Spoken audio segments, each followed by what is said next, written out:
This is TechCrunch. New Zealand's deep tech ambitions just got a $25 million boost. Outset Ventures, the Auckland-based venture firm and incubator that spun out unicorns like Rocket Lab and Lanza Tech, has closed its second fund at an oversubscribed $41.5 million New Zealand. The fund's mission is to back startups working on hard science and engineering breakthroughs, technologies its partners believe New Zealand is uniquely suited to lead. That includes everything from aerospace to medical technology, though Outset is especially focused on energy generation and storage. The firm is betting that New Zealand, while too small to play on the front lines of AI, can tackle the downstream energy and infrastructure problems that AI is already starting to strain.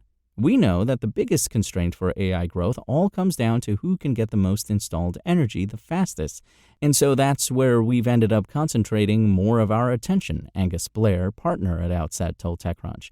Many of the startups in Outset's cohort focus on delivering cheaper, cleaner ways to generate and store energy, recycle heat waste, and address infrastructure bottlenecks that AI is already straining, per Blair. One emerging Kiwi leader has been OpenStar, a nuclear fusion startup that's working on levitated dipole reactors and is one of the few from Outset's Fund 1 cohort to also receive funding from Fund 2. The firm reached an important milestone last November when it created superheated plasma at temperatures of around 540,000 degrees Fahrenheit, and an important step toward producing fusion energy, and one that took only around $10 million to get there as compared to many decades-long government-led initiatives in the fusion space. Then there's Energy Bank, which is building long-duration energy storage for floated offshore wind that's best suited for deeper waters. Blair said the firm's solution is a perfect complement to the many plans to install more floating offshore wind farms in regions like the North Sea. If you can firm that power is worth a lot more, and so adding that long-duration energy storage can increase the profitability of those assets by about 50%, Blair said. It also helps power data centers and the rest of the grid, particularly in Europe, which is struggling with grid resiliency.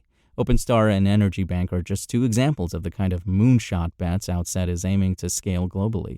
Where Fund 1 validated deep tech as a viable path for Kiwi startups, Fund 2 is positioning Outset as a launchpad for companies with hard science at their core and massive international ambition.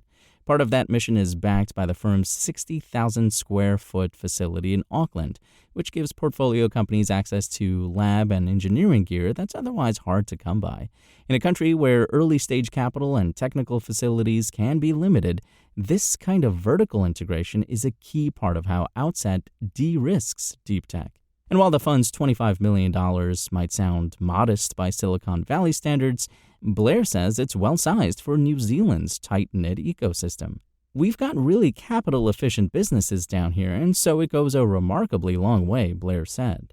The country's startup funding environment has always leaned toward capital efficiency and high technical quality over blitzscaling. In 2023, venture investment in New Zealand declined amid inflation, global economic uncertainty, and reduced appetite from more cautious offshore investors. But 2024 saw a rebound, with venture and early-stage investment reaching $350 million, $587.6 million New Zealand, a record high and a 53% jump from 2023. Outset's own LP mix reflects this dynamic. About two-thirds of Fund 2 comes from local, institutional, and private sources, while the rest is from international high-net-worth individuals, many of whom have relocated to New Zealand later in their careers and are investing in its future. And even though Kiwi startups have drawn interest over the past few years from heavy-hitting global firms like Bessemer, DCVC, Founders Fund, and Khosla Ventures, that kind of international capital remains hard-won. Distance and a smaller local investor base make it more difficult for New Zealand startups to break into global capital networks early, even though access to those networks is essential for scaling. Despite its distance and small size, Blair argues New Zealand is well positioned to tackle some of the world's greatest challenges, and deep tech is where the country already has a track record.